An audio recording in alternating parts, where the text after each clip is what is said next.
سورہ کہف سورت نمبر 18۔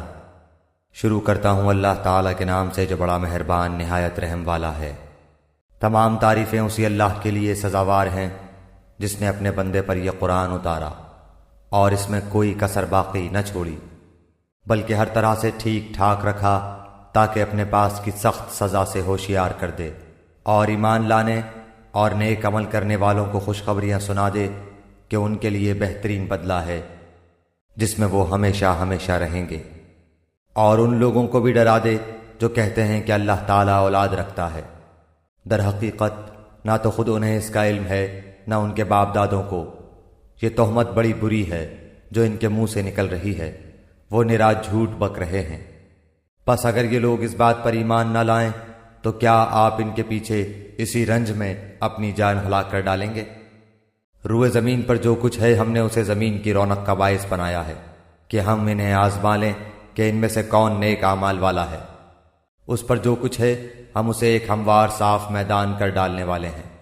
کیا تو اپنے خیال میں غار اور قطبے والوں کو ہماری نشانیوں میں سے کوئی بہت عجیب نشانی سمجھ رہا ہے؟ ان چند نوجوانوں نے جب غار میں پناہ لی تو دعا کی کہ اے ہمارے پروردگار، ہمیں اپنے پاس سے رحمت عطا فرما اور ہمارے کام میں ہمارے لیے راہیابی کو آسان کر دے۔ پس ہم نے ان کے کانوں پر گنتی کے کئی سال تک اسی غار میں پردے ڈال دیے۔ پھر ہم نے انہیں اٹھا کھڑا کیا کہ ہم یہ معلوم کر لیں کہ دونوں گروہ میں سے اس انتہائی مدت کو جو انہوں نے گزاری کس نے زیادہ یاد رکھی ہے۔ ہم ان کا صحیح واقعہ تیرے سامنے بیان فرما رہے ہیں۔ یہ چند نوجوان اپنے رب پر ایمان لائے تھے اور ہم نے ان کی ہدایت میں ترقی دی تھی۔ ہم نے ان کے دل مضبوط کر دیے تھے، جبکہ یہ اٹھ کھڑے ہوئے اور کہنے لگے کہ ہمارا پروردگار تو وہی ہے جو آسمان و زمین کا پروردگار ہے، ناممکن ہے کہ ہم اس کے سوا کسی اور معبود کو پکاریں۔ اگر ایسا کیا تو ہم نے نہایت ہی غلط بات کہی۔ یہ ہے ہماری قوم جس نے اس کے سوا اور معبود بنا رکھے ہیں، ان کی خدائی کی یہ کوئی صاف دلیل کیوں پیش نہیں کرتے؟ اللہ پر جھوٹ افطرا باندھنے والے سے زیادہ ظالم کون ہے؟ جبکہ تم ان سے اور اللہ کے سوا ان کے اور معبودوں سے کنارہ کش ہو گئے تو اب تم کسی غار میں جا بیٹھو، تمہارا رب تم پر اپنی رحمت پھیلا دے گا اور تمہارے لیے تمہارے کام میں سہولت مہیا کر دے گا۔ آپ دیکھیں گے کہ آفتاب بوقت طلوع ان کے غار سے دائیں جانب کو جھک جاتا ہے اور بوقت غروب ان کے بائیں جانب کترا جاتا ہے، اور وہ اس غار کی کشادہ جگہ میں ہے۔ یہ اللہ کی نشانیوں میں سے ہے۔ اللہ تعالیٰ جس کی رہبری فرمائے وہ راہ راست پر ہے، اور جسے وہ گمراہ کر دے ناممکن ہے کہ آپ اس کا کوئی کارساز اور رہنما پا سکیں۔ آپ خیال کرتے کہ وہ بیدار ہیں حالانکہ وہ سوئے ہوئے تھے، خود ہم ہی انہیں دائیں بائیں کروٹیں دلایا کرتے تھے۔ ان کا کتا بھی چوکھٹ پر اپنے ہاتھ پھیلائے ہوئے تھا۔ اگر آپ جھانک کر انہیں دیکھنا چاہتے تو ضرور الٹے پاؤں بھاگ کھڑے ہوتے اور ان کے روب سے آپ پر دہشت چھا جاتی۔ اسی طرح ہم نے انہیں جگا کر اٹھا دیا کہ آپس میں پوچھ گچھ کر لیں۔ ایک کہنے والے نے کہا کہ کیوں بھائی تم کتنی دیر ٹھہرے رہے؟ انہوں نے جواب دیا کہ ایک دن یا ایک دن سے بھی کم۔ کہنے لگے کہ تمہارے ٹھہرے رہنے کا بخوبی علم اللہ تعالیٰ ہی کو ہے۔ اب تو تم اپنے میں سے کسی کو اپنی یہ چاندی دے کر شہر بھیجو، وہ خوب دیکھ بھال لے کہ شہر کا کون سا کھانا پاکیزہ تر ہے، پھر اسی میں سے تمہارے کھانے کے لیے لے آئے، اور وہ بہت احتیاط اور نرمی برتے اور کسی کو تمہاری خبر نہ ہونے دے۔ اگر یہ کافر تم پر غلبہ پالیں تو تمہیں سنسار کر دیں گے یا تمہیں پھر اپنے دین میں لوٹا لیں گے، اور پھر تم کبھی بھی کامیاب نہ ہو سکو گے۔ ہم نے اس طرح لوگوں کو ان کے حال سے آگاہ کر دیا کہ وہ جان لیں کہ اللہ کا وعدہ بالکل سچا ہے اور قیامت میں کوئی شک و شبہ نہیں۔ جبکہ وہ اپنے امر میں آپس میں اختلاف کر رہے تھے، کہنے لگے ان کے غار پر ایک عمارت بنا لو، ان کا رب ہی ان کے حال کا زیادہ عالم ہے۔ جن لوگوں نے ان کے بارے میں غلبہ پایا وہ کہنے لگے کہ ہم تو ان کے آس پاس مسجد بنا لیں گے۔ کچھ لوگ تو کہیں گے کہ اصحاب کہف 3 تھے اور چوتھا ان کا کتا تھا، کچھ کہیں گے کہ 5 تھے اور چھٹا ان کا کتا تھا۔ غیب کی باتوں میں اٹکل کے تیر تکے چلاتے ہیں۔ کچھ کہیں گے کہ وہ 7 ہیں، 8واں ان کا کتا ہے۔ آپ کہہ دیجئے کہ میرا پروردگار ان کی تعداد کو بخوبی جاننے والا ہے، انہیں بہت ہی کم لوگ جانتے ہیں۔ پس آپ ان کے مقدمے میں صرف سرسری گفتگو ہی کریں اور ان میں سے کسی سے ان کے بارے میں پوچھ گچھ بھی نہ کریں۔ اور ہرگز ہرگز کسی کام پر یوں نہ کہنا کہ میں اسے کل کروں گا، مگر ساتھ ہی انشاءاللہ کہہ لینا، اور جب بھی بھولے اپنے پروردگار کی یاد کر لیا کرنا، اور کہتے رہنا کہ مجھے پوری امید ہے کہ میرا رب مجھے اس سے بھی زیادہ ہدایت کے قریب کی بات کی رہبری کرے۔ وہ لوگ اپنے غار میں 300 سال تک رہے اور 9 سال اور زیادہ گزارے۔ آپ کہہ دیں اللہ ہی کو ان کے ٹھہرے رہنے کی مدت کا بخوبی علم ہے۔ آسمانوں اور زمینوں کا غیب صرف اسی کو حاصل ہے، وہ کیا ہی اچھا دیکھنے سننے والا ہے، سوائے اللہ کے ان کا کوئی مددگار نہیں۔ اللہ تعالیٰ اپنے حکم میں کسی کو شریک نہیں کرتا۔ تیری جانب جو تیرے رب کی کتاب وحی کی گئی ہے اسے پڑھتا رہ، اس کی باتوں کو کوئی بدلنے والا نہیں، تو اس کے سوا ہرگز ہرگز کوئی پناہ کی جگہ نہ پائے گا۔ اور اپنے آپ کو انہی کے ساتھ رکھا کر جو اپنے پروردگار کو صبح و شام پکارتے ہیں اور اسی کے چہرے کے ارادے رکھتے ہیں، رضامندی چاہتے ہیں۔ خبردار تیری نگاہیں ان سے نہ ہٹنے پائیں کہ دنیاوی زندگی کے ٹھاٹ کے ارادے میں لگ جا۔ دیکھ اس کا کہنا نہ ماننا جس کے دل کو ہم نے اپنے ذکر سے غافل کر دیا ہے، اور جو اپنی خواہش کے پیچھے پڑا ہوا ہے، اور جس کا کام حد سے گزر چکا ہے۔ اور اعلان کر دے کہ یہ سراسر برحق قرآن تمہارے رب کی طرف سے ہے، اب جو چاہے ایمان لائے اور جو چاہے کفر کرے۔ ظالموں کے لیے ہم نے وہ آگ تیار کر رکھی ہے جس کی قناتیں انہیں گھیر لیں گی۔ اگر وہ فریاد رسی چاہیں گے تو ان کی فریاد رسی اس پانی سے کی جائے گی جو تیل کی تل چھٹ جیسا ہوگا، جو چہرے بھون دے گا۔ بڑا ہی برا پانی ہے اور بڑی بری آرام گاہ دوزخ ہے۔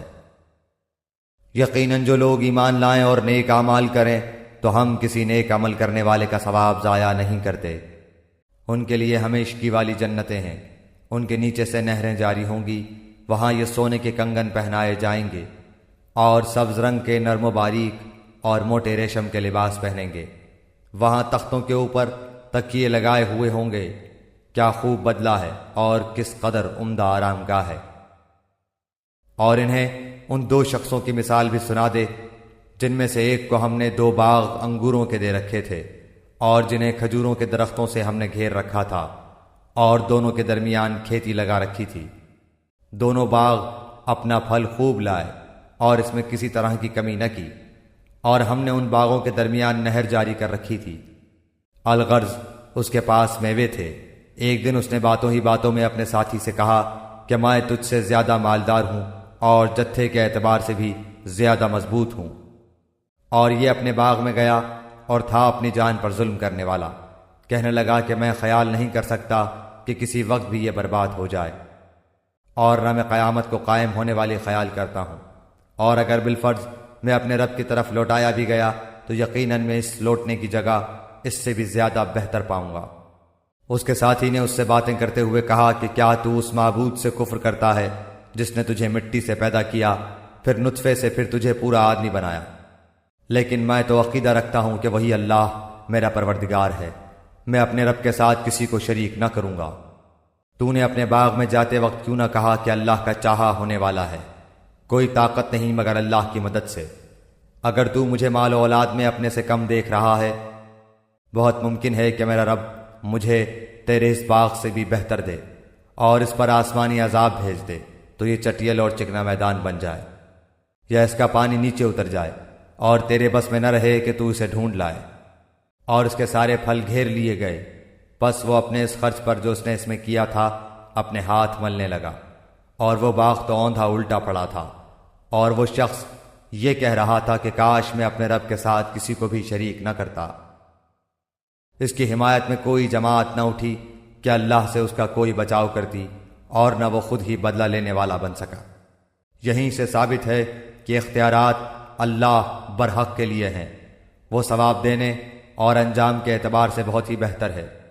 ان کے سامنے دنیا کی زندگی کی مثال بھی بیان کرو، جیسے پانی جسے ہم آسمان سے اتارتے ہیں، اس سے زمین کا سبزہ ملا جلا نکلا ہے، پھر آخر کار وہ چورا چورا ہو جاتا ہے جسے ہوائیں اڑائے لیے پھرتی ہیں۔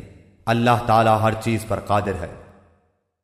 مال و اولاد تو دنیا کی ہی زینت ہے، اور ہاں البتہ باقی رہنے والی نیکیاں تیرے رب کے نزدیک ازرو ثواب اور آئندہ کی اچھی توقع کے بہت بہتر ہیں۔ اور جس دن ہم پہاڑوں کو چلائیں گے اور زمین کو تو صاف کھلی ہوئی دیکھے گا اور تمام لوگوں کو ہم اکٹھا کریں گے، ان میں سے ایک کو بھی باقی نہ چھوڑیں گے، اور سب کے سب تیرے رب کے سامنے صف بستہ حاضر کیے جائیں گے۔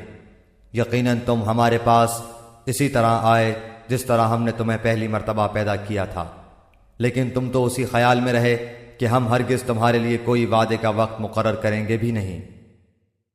اور نامہ اعمال سامنے رکھ دیے جائیں گے، پس تو دیکھے گا کہ گنہگار اس کی تحریر سے خوف زدہ ہو رہے ہوں گے اور کہہ رہے ہوں گے، ہائے ہماری خرابی، یہ کیسی کتاب ہے جس نے کوئی چھوٹا بڑا بغیر گھیرے کے باقی ہی نہیں چھوڑا، اور جو کچھ انہوں نے کیا تھا سب موجود پائیں گے، اور تیرا رب کسی پر ظلم و ستم نہ کرے گا۔ اور جب ہم نے فرشتوں کو حکم دیا کہ تم آدم کو سجدہ کرو تو ابلیس کے سوا سب نے سجدہ کیا، یہ جنوں میں سے تھا، اس نے اپنے پروردگار کی نافرمانی کی۔ کیا پھر بھی تم اسے اور اس کی اولاد کو مجھے چھوڑ کر اپنا دوست بنا رہے ہو، حالانکہ وہ تم سب کا دشمن ہے؟ ایسے ظالموں کا کیا ہی برا بدل ہے۔ میں نے انہیں آسمان و زمین کی پیدائش کے وقت موجود نہیں رکھا تھا، اور نہ خود ان کی اپنی پیدائش میں، اور میں گمراہ کرنے والوں کو اپنا مددگار بنانے والا بھی نہیں۔ اور جس دن وہ فرمائے گا کہ تمہارے خیال میں جو میرے شریک تھے انہیں پکارو، یہ پکاریں گے، لیکن ان میں سے کوئی بھی جواب نہ دے گا، ہم ان کے درمیان ہلاکت کا سامان کر دیں گے۔ اور گنہگار جہنم کو دیکھ کر سمجھ لیں گے کہ وہ اسی میں جھونکے جانے والے ہیں، لیکن اس سے بچنے کی جگہ نہ پائیں گے۔ ہم نے اس قرآن میں ہر طریقے سے تمام کی تمام مثالیں لوگوں کے لیے بیان کر دی ہیں، لیکن انسان سب سے زیادہ جھگڑالو ہے۔ لوگوں کے پاس ہدایت آ چکنے کے بعد انہیں ایمان لانے اور اپنے رب سے استغفار کرنے سے صرف اسی چیز نے روکا کہ اگلے لوگوں کا سا معاملہ انہیں بھی پیش آئے، یا ان کے سامنے کھلم کھلا عذاب موجود ہو جائے۔ ہم تو اپنے رسولوں کو صرف اس لیے بھیجتے ہیں کہ وہ خوشخبریاں سنا دیں اور ڈرا دیں۔ کافر لوگ باطل کے سہارے جھگڑتے ہیں اور چاہتے ہیں کہ اس سے حق کو لڑکھڑا دیں۔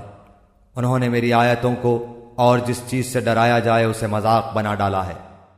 اس سے بڑھ کر ظالم کون ہے جسے اس کے رب کی آیتوں سے نصیحت کی جائے وہ پھر بھی منہ موڑے رہے، اور جو کچھ اس کے ہاتھوں نے آگے بھیج رکھا ہے اسے بھول جائے۔ بے شک ہم نے ان کے دلوں پر پردے ڈال دیے ہیں کہ وہ اسے نہ سمجھیں، اور ان کے کانوں میں گرانی ہے، گو تو انہیں ہدایت کی طرف بلاتا رہے، لیکن یہ کبھی بھی ہدایت نہیں پانے کے۔ تیرا پروردگار بہت ہی بخشش والا اور مہربانی والا ہے۔ وہ اگر ان کے اعمال کی سزا میں پکڑے تو بے شک انہیں جلد ہی عذاب کر دے، بلکہ ان کے لیے ایک وعدے کی گھڑی مقرر ہے جس سے وہ سرکنے کی ہرگز جگہ نہیں پائیں گے۔ یہ ہیں وہ بستیاں جنہیں ہم نے ان کے مظالم کے بنا پر غارت کر دیا، اور ان کی تباہی کی بھی ہم نے ایک میعاد مقرر کر رکھی تھی۔ جبکہ موسیٰ نے اپنے نوجوان سے کہا کہ میں تو چلتا ہی رہوں گا یہاں تک کہ 2 دریاؤں کے سنگم پر پہنچوں، خواہ مجھے سالہ سال چلنا پڑے۔ جب وہ دونوں دریا کے سنگم پر پہنچے وہاں اپنی مچھلی بھول گئے، جس نے دریا میں سرنگ جیسا اپنا راستہ بنا لیا۔ جب یہ دونوں وہاں سے آگے بڑھے تو موسیٰ نے اپنے نوجوان سے کہا کہ اللہ ہمارا کھانا دے، ہمیں تو اپنے سفر سے سخت تکلیف اٹھانی پڑی۔ اس نے جواب دیا کہ کیا آپ نے دیکھا بھی جب کہ ہم پتھر سے ٹیک لگا کر آرام کر رہے تھے وہیں میں مچھلی بھول گیا تھا۔ دراصل شیطان نے ہی مجھے بھلا دیا کہ میں آپ سے اس کا ذکر کروں۔ اس مچھلی نے ایک انوکھے طور پر دریا میں اپنا راستہ بنا لیا۔ موسیٰ نے کہا یہی تھا جس کی تلاش میں ہم تھے، چنانچہ وہیں سے اپنے قدموں کے نشان ڈھونڈتے ہوئے واپس لوٹے۔ پس ہمارے بندوں میں سے ایک بندے کو پایا جسے ہم نے اپنے پاس کی خاص رحمت عطا فرما رکھی تھی، اور اسے اپنے پاس سے خاص علم سکھا رکھا تھا۔ اس سے موسیٰ نے کہا کہ میں آپ کی تابعداری کروں، کیا آپ مجھے اس نیک علم کو سکھا دیں جو آپ کو سکھایا گیا ہے؟ اس نے کہا آپ میرے ساتھ ہرگز صبر نہیں کر سکتے، اور جس چیز کو آپ نے اپنے علم میں نہ لیا ہو اس پر صبر کر بھی کیسے سکتے ہیں؟ موسیٰ نے جواب دیا کہ انشاءاللہ آپ مجھے صبر کرنے والا پائیں گے، اور کسی بات میں آپ کی نافرمانی نہ کروں گا۔ اس نے کہا اچھا، اگر آپ میرے ساتھ ہی چلنے پر اصرار کرتے ہیں تو یاد رہے کسی چیز کی نسبت مجھ سے کچھ نہ پوچھنا جب تک کہ میں خود اس کی نسبت کوئی تذکرہ نہ کروں۔ پھر وہ دونوں چلے یہاں تک کہ ایک کشتی میں سوار ہوئے تو اس نے کشتی کے تختے توڑ دیے۔ موسیٰ نے کہا، کیا آپ اسے توڑ رہے ہیں تاکہ کشتی والوں کو ڈبو دیں؟ یہ تو آپ نے بڑی خطرناک بات کر دی۔ اس نے جواب دیا کہ میں نے تو پہلے ہی تجھ سے کہہ دیا تھا کہ تو میرے ساتھ ہرگز صبر نہ کر سکے گا۔ موسیٰ نے جواب دیا کہ میری بھول پر مجھے نہ پکڑیے اور مجھے اپنے کام میں تنگی میں نہ ڈالیے۔ پھر دونوں چلے یہاں تک کہ ایک لڑکے کو پایا، اس نے اسے مار ڈالا۔ موسیٰ نے کہا کہ کیا آپ نے ایک پاک جان کو بغیر کسی جان کے عوض مار ڈالا؟ بے شک آپ نے تو بڑی ناپسندیدہ حرکت کی۔ وہ کہنے لگے کہ میں نے تم سے نہیں کہا تھا کہ تم میرے ہمراہ رہ کر ہرگز صبر نہیں کر سکتے؟ موسیٰ علیہ السلام نے جواب دیا، اگر اب اس کے بعد میں آپ سے کسی چیز کے بارے میں سوال کروں تو بے شک آپ مجھے اپنے ساتھ نہ رکھنا، یقیناً آپ میری طرف سے حد عذر کو پہنچ چکے۔ پھر دونوں چلے ایک گاؤں والوں کے پاس آ کر ان سے کھانا طلب کیا تو انہوں نے ان کی مہمانداری سے صاف انکار کر دیا۔ دونوں نے وہاں ایک دیوار پائی جو گرا ہی چاہتی تھی، اس نے اسے ٹھیک اور درست کر دیا۔ موسیٰ علیہ السلام کہنے لگے، اگر آپ چاہتے تو اس پر اجرت لے لیتے۔ اس نے کہا، بس یہ جدائی ہے میرے اور تیرے درمیان، اب میں تجھے ان باتوں کی اصلیت بھی بتا دوں گا جس پر تجھ سے صبر نہ ہو سکا۔ کشتی تو چند مسکینوں کی تھی جو دریا میں کام کاج کرتے تھے۔ میں نے اس میں کچھ توڑ پھوڑ کرنے کا ارادہ کر لیا کیونکہ ان کے آگے ایک بادشاہ تھا جو ہر ایک صحیح سالم کشتی کو جبراً ضبط کر لیتا تھا، اور اس لڑکے کے ماں باپ ایمان والے تھے۔ ہمیں خوف ہوا کہ کہیں یہ انہیں اپنی سرکشی اور کفر سے عاجز و پریشان نہ کر دے، اس لیے ہم نے چاہا کہ انہیں ان کا پروردگار اس کے بدلے اس سے بہتر پاکیزگی والا اور اس سے زیادہ محبت اور پیار والا بچہ عنایت فرمائے۔ دیوار کا قصہ یہ ہے کہ اس شہر میں 2 یتیم بچے ہیں جن کا خزانہ ان کی اس دیوار کے نیچے دفن ہے۔ ان کا باپ بڑا نیک شخص تھا، تو تیرے رب کی چاہت تھی کہ یہ دونوں یتیم اپنی جوانی کی عمر میں آ کر اپنا یہ خزانہ تیرے رب کی مہربانی اور رحمت سے نکال لیں۔ میں نے اپنی رائے سے کوئی کام نہیں کیا، یہ تھی اصل حقیقت ان واقعات کی جن پر آپ سے صبر نہ ہو سکا۔ آپ سے ذوالقرنین کا واقعہ یہ لوگ دریافت کر رہے ہیں، آپ کہہ دیجئے کہ میں ان کا تھوڑا سا حال تمہیں پڑھ کر سناتا ہوں۔ ہم نے اسے زمین میں قوت عطا فرمائی تھی اور اسے ہر چیز کے سامان بھی عنایت کر دیے تھے۔ وہ ایک راہ کے پیچھے لگا یہاں تک کہ سورج ڈوبنے کی جگہ پہنچ گیا اور اسے ایک دلدل کے چشمے میں غروب ہوتا ہوا پایا، اور اس چشمے کے پاس ایک قوم کو بھی پایا۔ ہم نے فرما دیا کہ اے ذوالقرنین، یا تو انہیں تکلیف پہنچائے یا ان کے بارے میں تو کوئی بہترین روش اختیار کرے۔ اس نے کہا کہ جو ظلم کرے گا اسے تو ہم بھی اب سزا دیں گے، پھر وہ اپنے پروردگار کی طرف لوٹایا جائے گا اور وہ اسے سخت تر عذاب دے گا۔ ہاں، جو ایمان لائے اور نیک اعمال کرے اس کے لیے تو بدلے میں بھلائی ہے، اور ہم اسے اپنے کام میں بھی آسانی ہی کا حکم دیں گے۔ پھر وہ اور راہ کے پیچھے لگا یہاں تک کہ جب سورج نکلنے کی جگہ تک پہنچا تو اسے ایک ایسی قوم پر نکلتا پایا کہ ان کے لیے ہم نے اس سے اور کوئی اوٹ نہیں بنائی۔ واقعہ ایسا ہی ہے، اور ہم نے اس کے پاس کے کل خبروں کا احاطہ کر رکھا ہے۔ وہ پھر ایک سفر کے سامان میں لگا یہاں تک کہ جب 2 دیواروں کے درمیان پہنچا، ان دونوں کے پرے اس نے ایک ایسی قوم پائی جو بات سمجھنے کے قریب بھی نہ تھی۔ انہوں نے کہا کہ اے ذوالقرنین، یاجوج ماجوج اس ملک میں بڑے بھاری فسادی ہیں، تو کیا ہم آپ کے لیے کچھ خرچ کا انتظام کر دیں، اس شرط پر کہ آپ ہمارے اور ان کے درمیان ایک دیوار بنا دیں۔ اس نے جواب دیا کہ میرے اختیار میں میرے پروردگار نے جو دے رکھا ہے وہی بہتر ہے، تم صرف قوت طاقت سے میری مدد کرو، میں تم میں اور ان میں مضبوط حجاب بنا دیتا ہوں۔ مجھے لوہے کی چادریں لا دو۔ یہاں تک کہ جب ان دونوں پہاڑوں کے درمیان دیوار برابر کر دی تو حکم دیا کہ آگ تیز جلاؤ، تا وقتے کہ لوہے کی ان چادروں کو بالکل آگ کر دیا، تو فرمایا میرے پاس لاؤ، اس پر پگھلا ہوا تانبا ڈال دوں۔ پس تو ان میں اس دیوار کے اوپر چڑھنے کی طاقت تھی اور نہ اس میں کوئی سوراخ کر سکتے تھے۔ کہا یہ صرف میرے رب کی مہربانی ہے، ہاں جب میرے رب کا وعدہ آئے گا تو اسے زمین بوس کر دے گا، بے شک میرے رب کا وعدہ سچا اور حق ہے۔ اس دن ہم انہیں آپس میں ایک دوسرے میں گڈمڈ ہوتے ہوئے چھوڑ دیں گے اور سور پھونک دیا جائے گا، پس سب کو اکٹھا کر کے ہم جمع کر لیں گے۔ اس دن ہم جہنم کو بھی کافروں کے سامنے لا کھڑا کر دیں گے، جن کی آنکھیں میری یاد سے پردے میں تھی اور امر حق سن بھی نہیں سکتے تھے۔ کیا کافر یہ خیال کیے بیٹھے ہیں کہ میرے سوا وہ میرے بندوں کو اپنا حمایتی بنا لیں گے؟ سنو، ہم نے تو ان کفار کی مہمانی کے لیے جہنم کو تیار کر رکھا ہے۔ کہہ دیجئے کہ اگر تم کہو تو میں تمہیں بتا دوں کہ باعتبار اعمال سب سے زیادہ خسارے میں کون ہیں۔ وہ ہیں کہ جن کی دنیاوی زندگی کی تمام تر کوششیں بیکار ہو گئیں اور وہ اسی گمان میں رہے کہ وہ بہت اچھے کام کر رہے ہیں۔ یہی وہ لوگ ہیں جنہوں نے اپنے پروردگار کی آیتوں اور اس کی ملاقات سے کفر کیا، اس لیے ان کے اعمال غارت ہو گئے۔ پس قیامت کے دن ہم ان کا کوئی وزن قائم نہ کریں گے۔ حال یہ ہے کہ ان کا بدلہ جہنم ہے، کیونکہ انہوں نے کفر کیا اور میری آیتوں اور میرے رسولوں کو مذاق میں اڑایا۔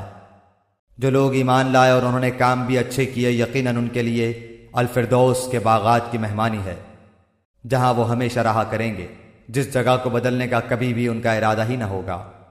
کہہ دیجئے کہ اگر میرے پروردگار کی باتوں کے لکھنے کے لیے سمندر سیاہی بن جائے تو وہ بھی میرے رب کی باتوں کے ختم ہونے سے پہلے ہی ختم ہو جائے گا، گو ہم اسی جیسا اور بھی اس کی مدد میں لے آئیں۔ آپ کہہ دیجئے کہ میں تو تم جیسا ہی ایک انسان ہوں، ہاں میری جانب وحی کی جاتی ہے کہ سب کا معبود صرف ایک ہی معبود ہے۔ تو جسے بھی اپنے پروردگار سے ملنے کی آرزو ہو، اسے چاہیے کہ نیک اعمال کرے اور اپنے پروردگار کی عبادت میں کسی کو بھی شریک نہ کرے۔